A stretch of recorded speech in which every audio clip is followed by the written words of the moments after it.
Welcome back. This is Cephalometrics Part 2, where we finally decode the numbers. Today we explore skeletal measurements, dental measurements, soft tissue analysis, and how to interpret findings. Let's jump right in. First, the skeletal angles, SNA, SNB, and ANB. Use the mnemonic. A equals maxilla, B equals mandible, N equals neutral. SNA shows how forward or backward the maxilla is. The normal value is around 82 degrees. Higher means the maxilla is forward, lower means it is retruded. SNB measures the mandible. Normal is 80 degrees, higher means the mandible is forward, lower means it is behind. ANB tells you the skeletal relationship. Normal is 2 degrees. If it's more than 4 degrees, think class 2. If it's less than 0, think class 3. Next, vertical analysis. Use the mnemonic. High angle equals height, low angle equals low height. The mandibular plane angle, also called SNMP, is higher in long face patterns and open bite tendency and lower in short face or deep bite patterns.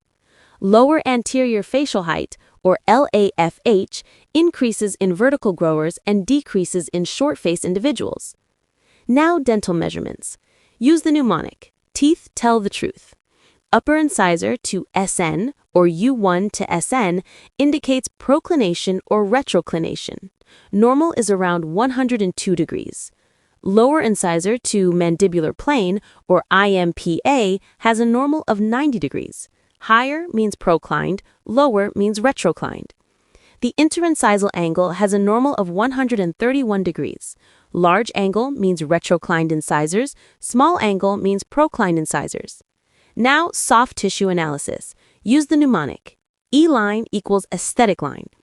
Ricketts E-line runs from the tip of the nose to the chin.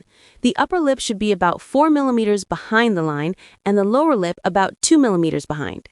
The nasolabial angle, normally 90 to 110 degrees, helps assess upper lip position and maxillary inclination.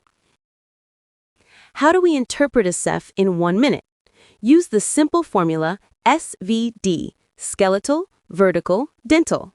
First, skeletal. Check SNA, SNB, and ANB. Second, vertical. Check mandibular plane and lower facial height.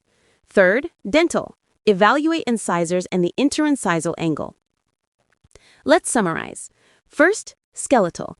SNA, 82 degrees. SNB, 80 degrees. ANB, 2 degrees. Vertical. High mandibular plane equals long face. Low mandibular plane equals short face. Dental.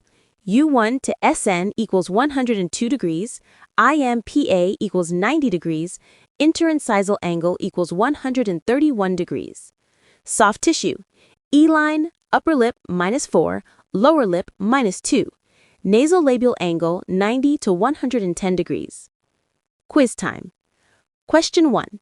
An ANB of +6 degrees indicates what? Class 1, Class 2 skeletal, or Class 3 skeletal? Question 2. A very high mandibular plane angle suggests what? Deep bite tendency, long face pattern, or short face pattern? Question 3. An IMPA of 110 degrees means the lower incisors are what? Retroclined, normal, or proclined? Question 4. The E-line is used to assess what? Maxillary length, lip position, or vertical proportions? Great job! You've mastered Cephalometrics Part 2. See you in the next video.